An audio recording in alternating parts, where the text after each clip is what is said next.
welcome to episode 4 of the Bithell Games Podcast. I'm Alexander Slawinski. And I'm Mike Bithell. Each week we'll talk games, what it's like to make games, and the random stuff we don't generally find time to talk about because we are playing and or making games. We also try to have guests regularly on the show, and we have another one today. Quick note before we introduce our guest, though. If you're a subscriber to the show on YouTube, you'll get some pings about some interesting videos that we've put together. It's Mike with the Volume Level Designers. They're talking about making Volume, what to do, what they do in order to make maps for Volume, and just the learnings of all of that. So keep an ear, eye, or tongue out for that. All the senses. All Tongue? the senses. Yes. Okay. Taste is a sense. Okay. So this week on the show we have Toni Brasting. Hi everyone. So she's been working behind the scenes at Bithell Games on some sales data analysis to make sense of years of sales data that we have, and just assembling it in a sort of logical way. And we won't get into that too much detail because no, actually, but only for certain people. Exactly. See, that was where Mike was supposed to snore. Oh, sorry. I find that stuff fascinating. I do find it interesting. Sorry, that sounds sarcastic. It is really interesting. What's really interesting is I've not really paid any attention to it for years and years. So I'm kind of intrigued myself to see what Toni's found. It is. It's nice coming from an outsider's perspective too, because I get to just dive into it and get very excited by all of it, and then I can get Alexander and Mike all excited about it as well. So that's the best part of my job, I think. So, Toni, talk a little bit about your background, because where you're from, your sort of path getting here, because you aren't much like us. You aren't fresh out of school. You've been around for a bit. I am a little bit older, yes. That's an incredibly rude way. I'd like to apologise for the way Alexander framed that question. No, it's cool. It's cool. We were talking the other day. I'm older than Mike. That's crazy. No, so if you can tell by my accent, I'm Australian, and I've been working in marketing for about the last 14 years. I originally started out in government, and it was all about communication. So I worked for the Murray-Darling Basin Commission. I worked for the tax office in Australia, which it is actually very exciting. Nationwide tax implementation. It's brilliant. Wait, did you become a superstar on the tax circuit? I was actually mentioned in Parliament once, yes, in Australian Parliament, because of one of my campaigns. It wasn't for tax; it was for the Civil Aviation Safety Authority. But the Prime Minister mentioned my name, and lots of people came up and said things about me. So yeah, it's very exciting. It was very scary at the time. But moving on, as much as tax is exciting and sexy, I went and moved to Amsterdam, and then started with a group called Elsevier, or Read Elsevier. And they're a scientific publisher.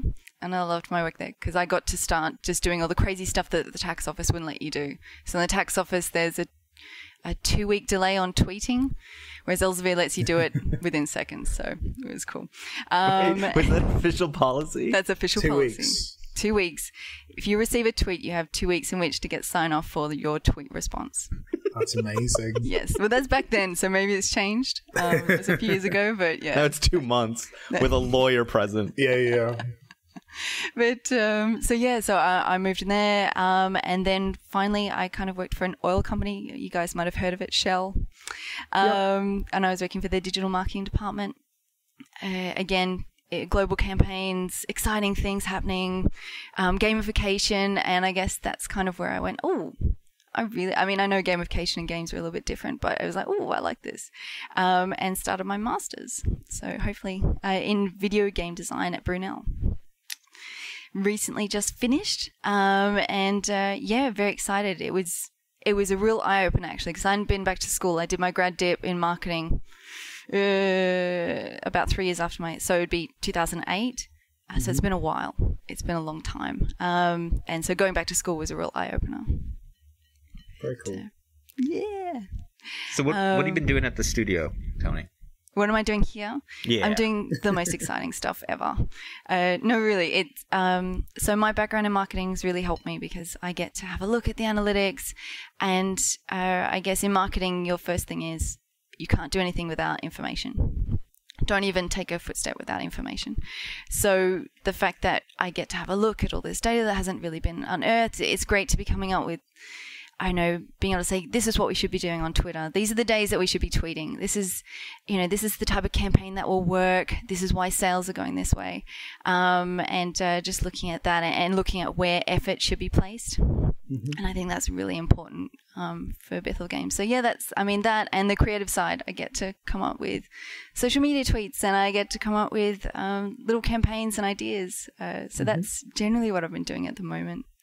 So one of the interesting things that you've struggled with is the demographics of not just our games, but of the industry in general. Yes.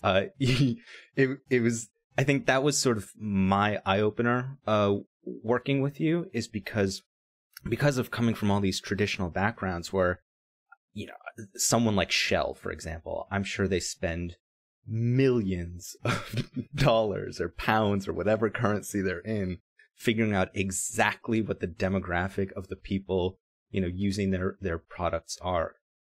Can you just talk a little bit about your struggles with the demographics and how that overall affects the marketing that we see outside, like in the games industry? Mm-hmm. No problem. I mean, with someone like Shell, they can work out the precise minute that you are going to buy oil, and how you're going to do that, and what you're going to be buying it with, at what point in time, and what led you to that decision.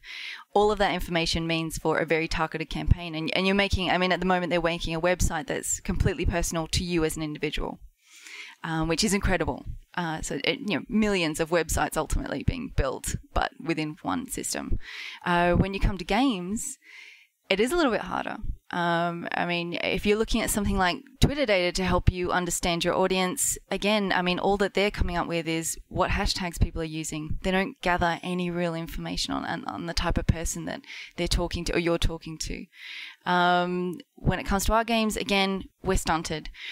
If you look at something like Steam, they're not giving out demographic data, really. They're telling you a little bit about what countries people are coming from, what time potentially they're going to be buying. And generally, considering the country, you could probably work that out anyway. But yeah, I couldn't tell you specifically for any game. I know someone like PlayStation or Xbox or anything like that will be looking at their data, and they will be doing market research, millions of pounds of market research, millions, just to understand their audience. And unfortunately, indies just don't have that sort of budget. So you're working on limited data, and you're doing a lot of guesswork ultimately. So do you think indies, or even I would even say a studio of moderately larger size, are they sort of flying blind in the face of what their audience wants because they don't have this data coming back at them? Or yeah, completely. From a marketing perspective, I would be expecting to see a lot more data available, but all you can work with is who's responding to your latest trailer video. What are they saying about it?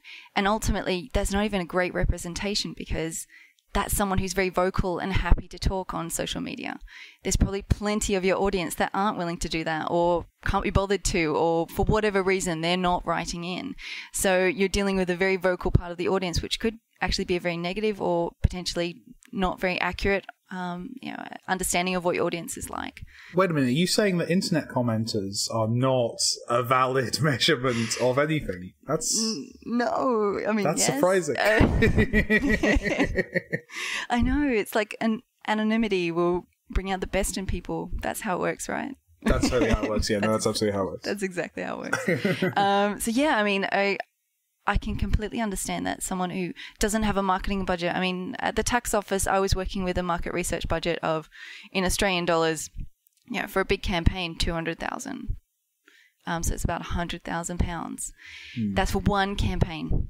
So I can't imagine I know what we're doing, but at the same time, as someone who's even smaller, who's even starting out, there isn't the information available to you to automatically go, this is my niche, this is what my audience does and where they go for their information, or who they're talking to, who are their influencers, things like that. That's just not available. So you are flying blind completely. Yeah, and the information's so quickly out of date. I think that's the thing that stands out to me.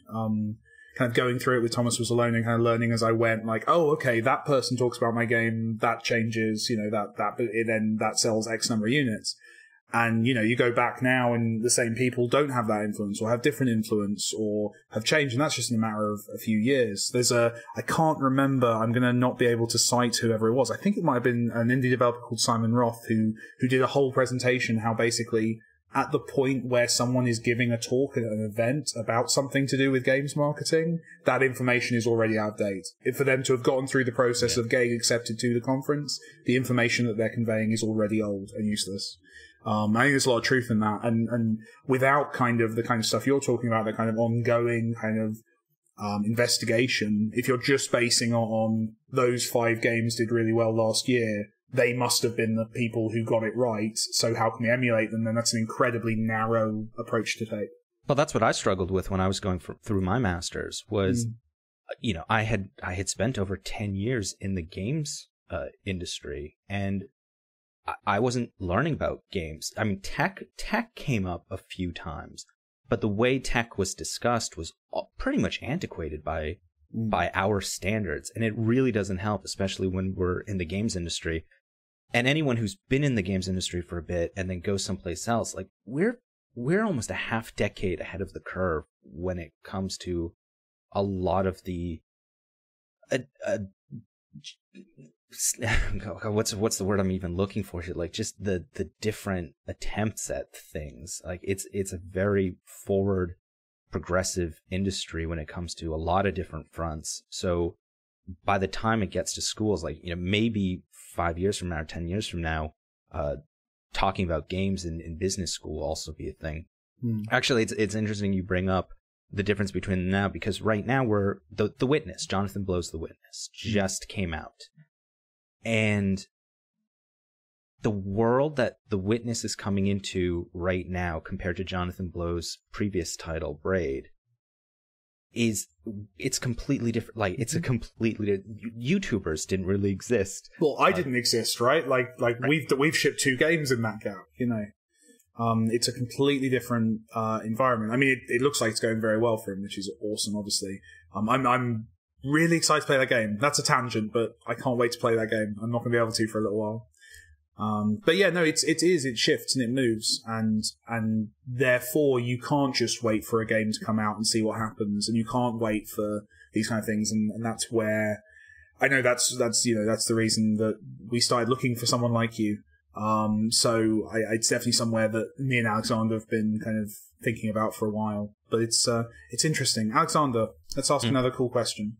Well, actually, I wanted to toss this one at you because I've spent a lot more time with Toni than you have, because I'm focusing more on the business side of things. You're focusing more on creative and design and making them games. Lego, video games. Yeah. The sexy stuff. The fun stuff, yeah. So what are sort of, I mean, what's your instinctual question to ask Toni about what challenges she's had or what she's been trying to get information on? So I think the thing that I think a lot of kind of I tend to do this. I tend to try and think of what the developer listening to each of our podcasts. I always ask the question like that, and I think the thing that I think a lot of indie developers would be asking now would be, I'm an indie developer. I'm speaking on their behalf now because I feel like I should. That's incredibly rude and obnoxious of me. But like, if I'm an indie developer, I've got this idea for a game. I'm making a game. I don't care. I don't care about the niches. I want to make the game I want to make, and it is the job of marketing to explain to people that my genius idea, my specific thing that I've wanted to make for ages, is right. And I know that that's a mindset that I definitely had at an earlier stage in my career. I know that's a mindset that I know a lot of people kind of do have. And I'm not entirely sure it's a wrong mindset because, frankly, at our scale, you can be more creative and you can kind of challenge things and fight things. in that context, how do you feel about that as an approach to marketing? And do you think that there's a middle ground? Do you think there's a way of using what you're describing to not make something that's to make something that's personal, right? That's the thing with indie games is, can I make something personal while doing the kind of stuff you're talking about? Yeah, no, it's a brilliant question. And actually, at Brunel, I got asked to talk to some of the undergrads. And, they're running a project every year at Brunel, and it's a brilliant project with Octopus 8. And they said, look, you've been in marketing for a while, Tone. Come and tell it's right. And I'm like, great. What stage are they up to? Oh, they're just about to release it. I'm like, that might be the first issue. The fact that you're just ready to release and you're expecting marketing. And when I spoke to them, they were like, yeah. I said, so who did you aim this game at? And they said, well, us. Okay. How'd you come up with the idea? Well, it's just something that we wanted to make. And I'm assuming that there are so many developers out there that have got the same mindset. And you got into games because you wanted to make the games that you wanted to make. Sure. Brilliant. And you should, because diversity in games is what's going to make the games industry amazing. But at the same time, you can't expect that when you say, cool, I've made my game and I love it, my grandma loves it, or my best friend loves it, therefore it should sell. I would say maybe have a little bit more thought into it, purely because as much as your game suits you, what is you? What are you trying to portray as far as getting across a personal experience? Is that going to be relatable to other people? Is the gameplay easy enough to pick up that they're going to be playing on their mobile? What type of people are going to be looking at it in the media? For a lot of indies, I would have said, especially starting out, if you're going to be making something, it needs to make a big bang. So as much as you want loads of people to play it, potentially you might not get that larger audience. You might only get 2,000 downloads, and that feels really bad. But if the media picks up on it and the fact that critics love it, eventually your brand will help you bring on to your next game. So that would be my advice, to be honest. No, it's a cool answer because it's a conversation. The reason I raise it is it's something people ask me all the time, because I think people look at Thomas and Volume and they see kind of me in it. And the way I always describe it to people is that, yes, I'm making a game for myself because, I get to, because it says my name on the letterhead, which is really useful. But at the same time, it's what you say. It's about being conscious. It's about being, okay, so why do I like this? What about me? Is it my background? Is it where I'm from? Is it my gender, my age? What's the stuff that's making me like this? And is that my audience? And if that's my audience, then you can kind of broaden out from there. And, and being a niche as well, accepting that I make indie games and I'm not, in the 20 million units kind of business, and making something that appeals very specifically. Yet. Not yet. All right, Alexander. But that's interesting. So what you're saying basically is it's about being aware. It's about being mindful of your decision.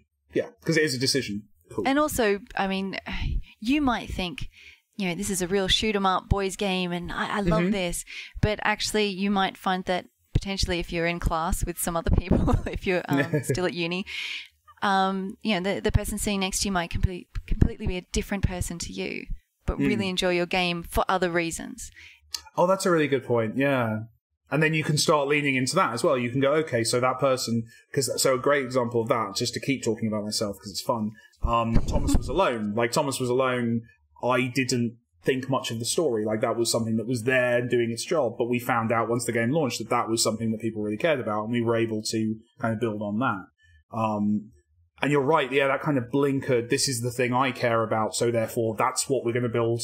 A marketing campaign or not, I guess, as the case may be, around that assumption. It's a very good point. So marketing can also show you the things about what you're doing, which are interesting beyond you, right? Exactly. Yeah. No, cool. any marketing campaign. So hopefully you've had your marketer from the start of creating your game, hopefully, because they can help and they can give insight. But generally, if you're ready to launch and you've got all your trailers out, you've got everything, you start getting some feedback on your game. It's a great option if you're a marketer to start looking at the analytics and going, great, we're getting a lot of feedback on this level, or we're getting a lot of feedback on the fact that they love the way the character works. And then your marketer should be able to sit there and go, cool, let's turn this on a dime. Instead of focusing on the fact that you could get a gun with this, this level, let's focus on the art, and let's start giving away the art and start getting more people excited about that, and looking at the pockets of people that would enjoy that type of media or that type of decision. I think that's the most important thing, and being reactive, because your first game especially, it's all about just getting out there. And making a name for yourself, hopefully for the better, and building brand, because I think that's one of the biggest things. So for this conversation, I want to make sure I was super prepared, but also something that I've noticed a lot is that people will eventually just stick with a brand. So they like Mike as a brand, they're probably going to have a look at his next game. If they don't know you very well, you're less likely to get that sort of interest. So building up a brand is really important right from the start, and making sure you're putting your brand out there and making sure it's very clear what your brand is. I think that's actually going to sell you more games. I want to emphasize that point, the clarity. No, the clarity is a really important part, because having come from the media perspective, if you're not clear, the audience will get lost. Like and they'll create the brand, right? They'll read into you, and I've seen that happen to many friends who are like nuanced, interesting people, but as far as the internet's concerned, they're this one sentence in one interview 10 years ago, and it's just so no, I think that's good, and I think it's great advice as well, because I think it's stuff that isn't that frankly, for like someone starting out who maybe can't afford to actually hire a marketer, there's nothing you just said that you couldn't spend a little bit of time thinking about. I think often game developers especially, and I can say this like as someone who's got that kind of brain, we think of it as tick boxing. We go, okay, I need to do the jobs. I need to do all the jobs, and if I can do all the jobs, then I'm fine. And marketing comes down to, okay, if I send out 200 emails, then that's fine. That's marketing. I find the press, I send and it's actually... there's a step before that. There's the conceptual step where it's like, well, what am I doing? What am I saying? All of this stuff, which I think honestly often gets kind of missed or ignored. So that's really good. I think that's really good advice. Yay. So Toni, where do you see things going? And I ask this because you've been the one who's most recently been in school. Yes. So you're kind of on the ground with those who are just coming out into the industry. And we could certainly talk about, the topic that's coming up a lot right now is engines, for example, like, Unreal and Unity, and that, we are sort of seeing this reemergence of Unreal, among younger developers where, up like 5 years ago, it's like, nope, everything is Unity, forget everything else. So we're seeing that sort of interesting thing going on with the engines, but let's take it away from dev for a second. What do you see as emerging from the next up-and-coming folks coming out of school? Sure. I was in a brilliant class, and they were very international, so it was great to see all the different perspectives.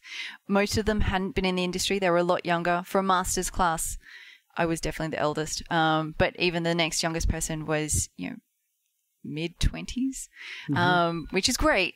So we're seeing, in that class in particular, I saw a lot of people very focused on narrative, very focused on being able to make a game that they love and would be really proud of. And no one in my class that I can remember wanted to work for AAA. It was that's really interesting. Yeah, it was crazy. I was like, oh no, the dream is PlayStation, right? Or whoever it is, that's the dream. They're like, no, I want to work for a small developer. I want to be right in there making everything with them. I want to be involved in the decision making, and potentially that's, demographically speaking, a younger person, sort of a millennial sort of view. I want to be involved in everything. But at the same time, I think that as games developers, when I went to any of the sort of indie conferences with a lot of the younger guys there, of the same mindset. They're just desperate to be involved in a really small company that made cool games, and something that they could be super proud of. It's such a shift, because I see exactly the same thing. I do a lot of like guest lecturing and stuff at universities, and I actually have started now every time asking the question, who here wants to be an indie and who here wants to work for someone else? And the indie hands are a good like 80-90%, I'd say. And it's weird because it's so different. When I was a student, it was like, no, I want to go and work at Lionhead or Rockstar or, one of the bigger name companies. and this idea of kind of going out on your own. And I think that's largely due to the kind of the press that people like us get, that like people see us doing it and think, oh, that guy gets to make the decisions, and that's cool. But it's really interesting. It's fascinating for the job market as well, because it must be really hard to hire great young talent, for your big AAA studio nowadays. Because people don't want that job. And we didn't want that job. I mean, that's the thing, is I look back to myself in my first job, and I walked into that office the first day and was like, I want to be lead on a project. But I intellectually understood that wasn't going to be allowed for a few years. Like, I'd have to work my way up the ranks. And I think that's the thing that's kind of shifted. I'm not sure it's a good or a bad thing, but it's a really fascinating difference. I think it's not a good thing. You think it's not a good thing? I'll Devil's advocate. I'll take the bullet on this one. I think there is an understanding that comes from being in the machine and being part of the machine and learning how all the different elements of the machine work. Even if you aren't interacting with that portion of the machine necessarily, like, at least it exists. I certainly recognize from the sort of conversations that I'm having from being on the business side of things. I'm having discussions with younger folks who are preparing to launch their first game, and the stuff that Tony's talking about, this what's your story, like what's your focus, Mike was media trained when he worked at a studio. Like he like, also learned how to make video games. That was really useful. That's something that I lean on heavily as well. No, I think you're right. I always kind of encourage people to go and get a job and learn some stuff while someone else is paying the bills, frankly, because otherwise you're learning it on your own in public because you're marketing yourself. Like, number of times I've seen like a really young game dev make a massive faux pas on Twitter, say, and you're just like, that person's kind of dented their reputation before they had a chance to build one up. And those are the kind of skills you learn on the job. And, sometimes that's frustration. Sometimes that's going, I hate the way this works. I want to change it.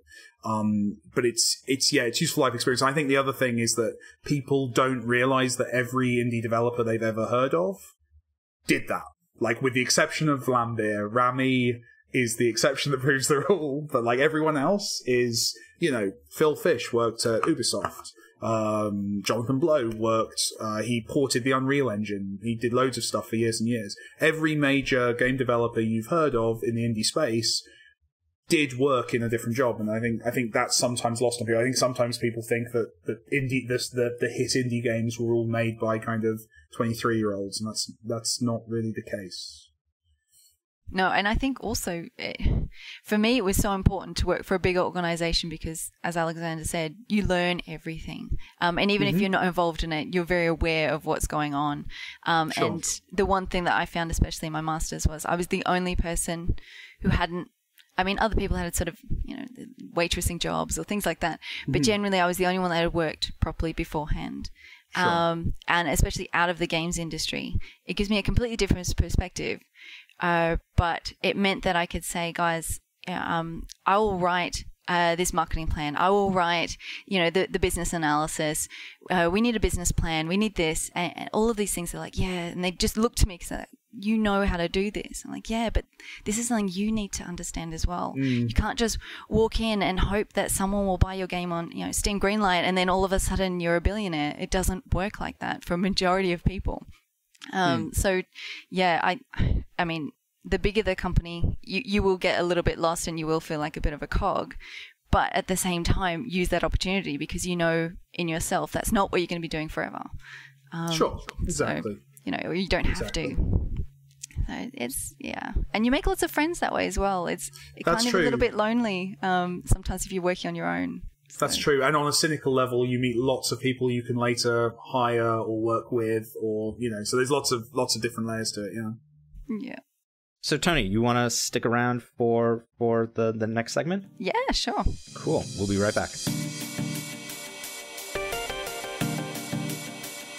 All right, so what's going on at the studio? I wanted to tie this actually into our reader mail this week, and Tony's still with us, so we're gonna tie it all together in a bow for the conclusion here. Some avant-garde storytelling you're going for here, Alexander. I like it. Yeah.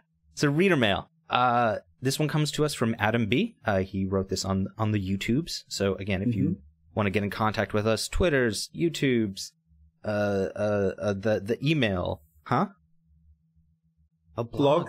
We got the blog. Plug the blog. Yeah, volumegame.net. She's good, isn't she? She's good. So yeah, contact us. Oh, and contact at BithelGames.com. That's contact at BithelGames, BITHELL games.com, and we will do the reader mail. So anyway, this one comes to us from Adam B. On the YouTubes. I was wondering if you three. I was wondering if you three could weigh in on the complaint I often hear that indie games are saturating the gaming market. One of the complaints I hear most often is there are so many games out there that it is impossible to find any, quote, good games. Another complaint I hear a lot is that companies should be focusing more on producing AAA games and less on indies. There are other complaints as well, but those are a couple of the most common ones I see. Any input from your perspective would be great. So, I want to cut that one up. That feels like he's cheated there, basically. He's done two or three questions. Yeah, so I want to cut that one up a particular way. So let's start with another complaint I hear a lot is that companies should be focusing more on producing AAA games and less on indies. Mike? That's an interesting... I have seen that as well, and it's an interesting assumption to make that there's like X amount of game that will be made, and either it can be made as a AAA game or an indie game. I think the reality is that I think basically they're very different kinds of games, and you have obviously a AAA game is a massive budget. Increasingly massive, it seems, forever and ever till the end of time. They'll get bigger and bigger and bigger. Well, that's where I'm getting lost on this question is money, but we'll get back to money. But finish what you. So those are massive games. Those are enormous commitments, and they're therefore both enormous risks, but potentially massive payoffs. Whereas indie games are much, much, much cheaper. If we look at, I don't know, something, your standard kind of open world game now, like a low budget open world game, you're looking at between $30-40 million.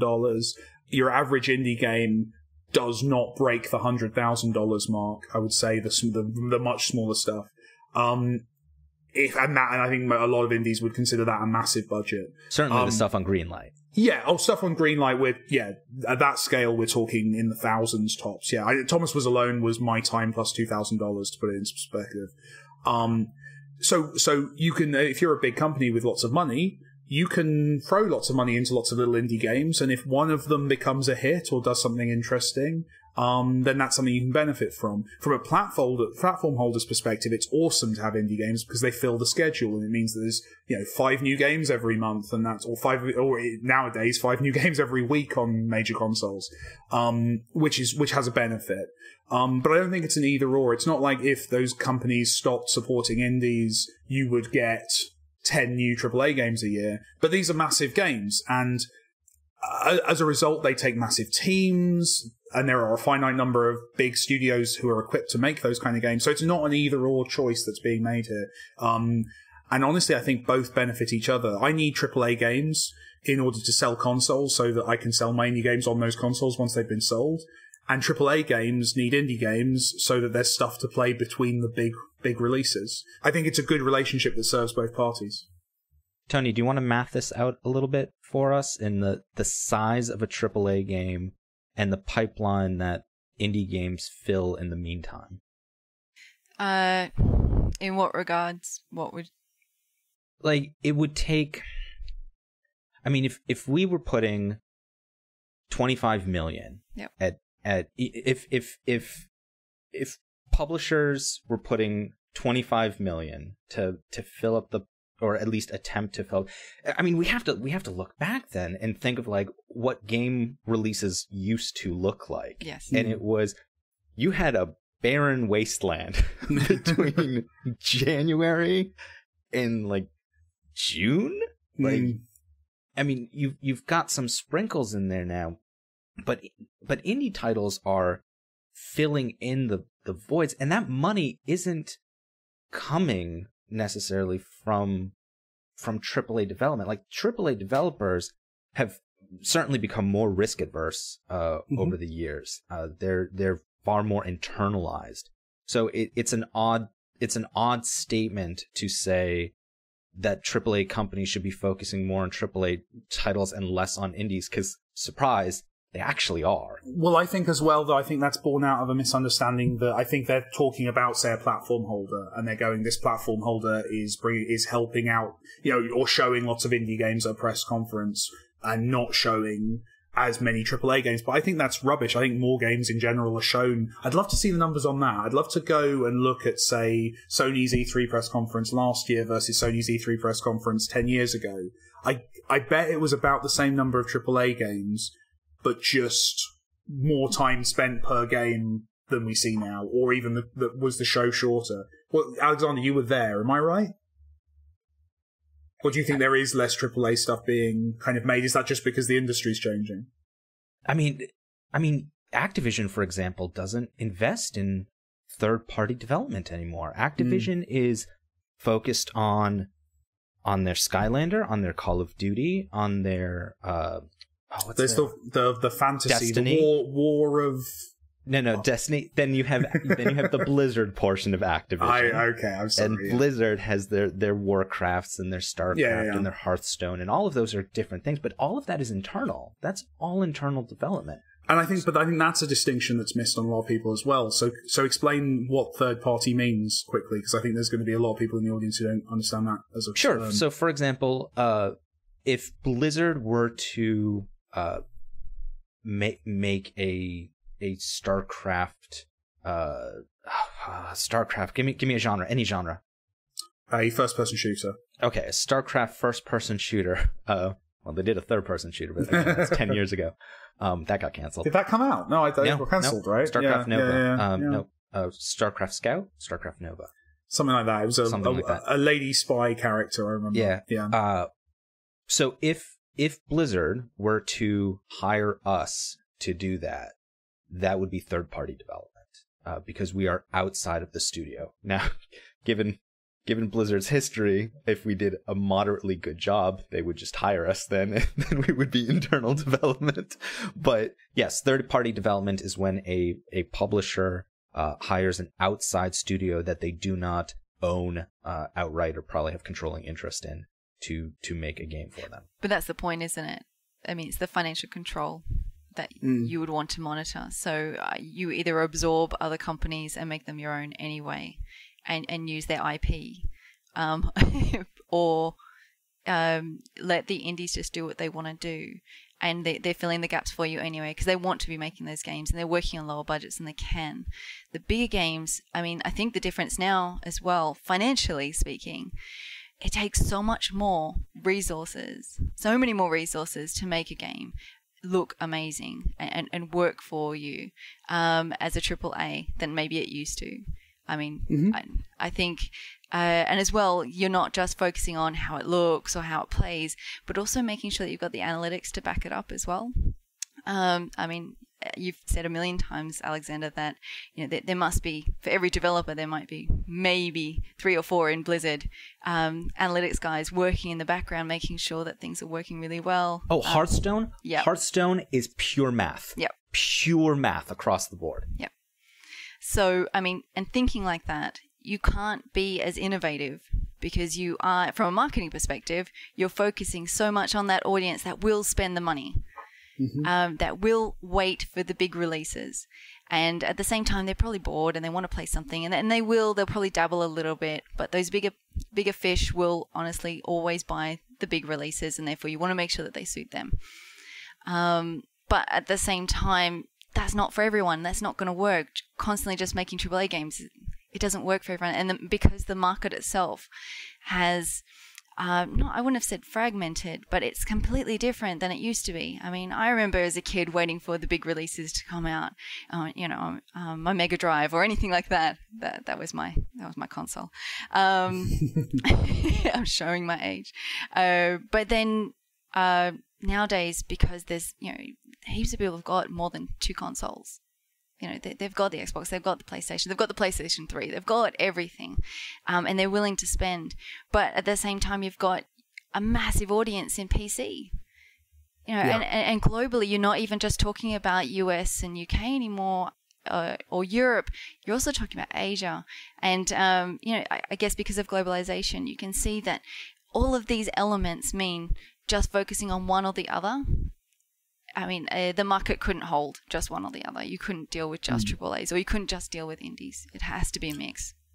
What interests me? Sorry, Alexander, to interrupt you. What interests me is do we think that the middle ground will come back? Because that was how I got my start, was working on not the AAA stuff or the indie stuff. Indie stuff did exist when I entered the industry, but basically it was Darwinia or nothing.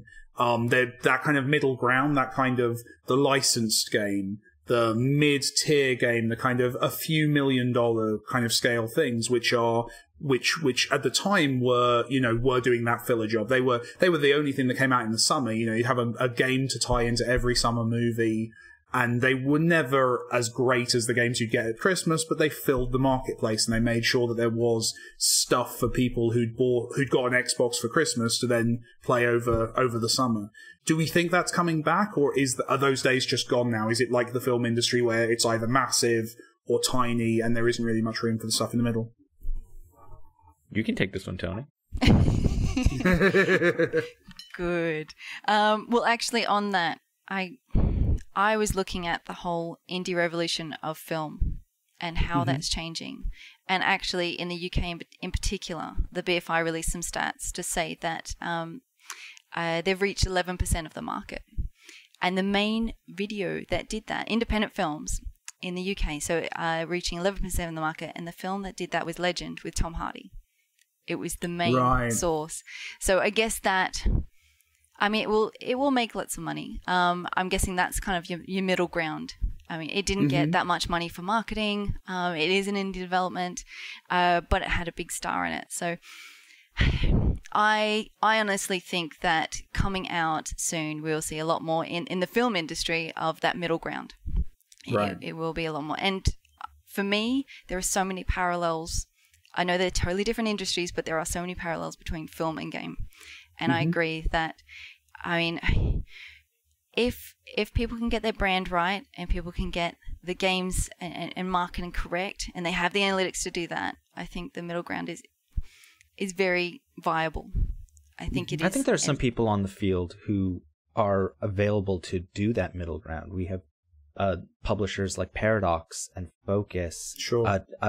Mike Rose, who we had on the show last week, Tiny Build. I mean, they're a couple games away from playing in that same sort of field of we're not talking $25 million projects, but certainly in the low double-digit millions, high single-digit millions, like potentially. Which leads us to, I guess, Adam's other part, which is one of the complaints here the most is often that there are so many games out there and it is impossible to find any good games. And I think this leads to Tony's fragmentation aspect of things. I think there's also the fragmentation in the media, which has led to there not being a singular narrative like we were very much used to, even up until a few years ago. I mean, my sort of response to that is like, find an outlet or find a YouTuber that you relate with well, and don't look for the YouTubers that are just, screaming and having a giggle with every single game that they're playing. Like there are absolutely YouTubers out there who are doing good work, doing Let's Plays, and don't watch all of them. Like, watch a couple episodes, find the person that you like, and focus on that, because that's the way it used to work with reviewers at major outlets. Like, the reason these outlets got so huge is because people liked the folks that were working there and trusted their reviews. So I think that would be my answer to how to find good stuff. But what do you guys think? I mean, I personally, I completely agree with what you're saying. It's definitely, for me, I'll be honest, I don't read reviews anymore. Like, I rely heavily on about 3 or 4 really good critics on YouTube who I watch. So that informs my taste, and also just what's the buzz is on Twitter as well a lot of the time, or honestly in a lot of cases what my mates worked on. I'm gonna have to play those. But for me, I'm not sure I agree with the premise of the question. I'm not sure there are more games. That's a big part of it, or at least compared to, say, the last 5 years. I think where those games are and how those games are being served has become way more democratic. You know, indies asked for this. We asked for Steam to open the floodgates. We asked for mobile platforms to open the floodgates, and they did. And I think whereas a lot of those games that are now on Steam would not have got on Steam before, but they would still have existed. They would still have been around in the corners of the internet. I think to a lot of kind of more mainstream gamers, those games just suddenly became visible. They were always there. They're just now able to be seen. So I think there's that. And then, yeah, I think ultimately we have to stop relying on the platforms to be the gatekeepers. It used to be the case that, you know, I know with Thomas Was Alone, like Steam put that on the front page for a week. And frankly, the fact that Steam put it on the front page was a statement. Oh, it's on Steam. It must be good, you know, and that at that time, that meant something. Now, you know, it's a much larger marketplace, so that doesn't really have that same social cachet. But I definitely pay attention to a YouTuber I respect, or a critic I respect in some cases. I think, yeah, I think, I'm not sure things have changed. I guess that's my point, but I think the way in which they're presented to us has changed. I would agree with that. I would agree. I think people are learning how to talk, and because of social media, you're able to talk a lot more, and then they know to use all the channels all the time, which means from a marketing perspective, that's noise. And you're having to filter through that in order to find what you're after. And I think Alexander and Mike are 100% correct. Find someone that suits, you know, your niche and what you like. And even though if they're not that popular, if they follow your narrative that you enjoy, I would go with that. I mean, for me, I love a good trailer. I love something that looks really polished, and I guess that's what I look for. So I'm looking for certain things about them. You know, have they got a good community already? You know, are people really excited about it? You know, are they clever about talking to their community as well and making sure they're listening to them? I don't want to play a game that in a year's time is not going to exist. Like if I want to get involved and I want to become part of the game, then I want to become part of the game. But that's my perspective. Maybe there's other people out there that want something that's a bit shorter. They don't need the lifespan and they just want to try heaps of things. But no, I'd agree. Find someone that suits your narrative. If you have a burning question about games, game development, or just about the complexities of the universe, you can send those questions to us via contact@BithelGames.com, through YouTube comments of this show, Twitter, by pinging Mike at Mike Bithell, at Slowinski, Sliwinski. Yeah, sure. Or at Volume Game. Thanks for listening to this episode of the Bithell Games Podcast. We can always use your support, so please provide reviews and 5 stars on iTunes, likes and subscribes on YouTube, and positive reinforcement on whatever other platforms you're hearing this show on whenever possible. This podcast was produced by Jonathan Downen. We'll be back next week. Thank you for joining us, Tony. I'm Alexander Slowinski. Thanks again, and get in the last word, Mike. Interocular distance.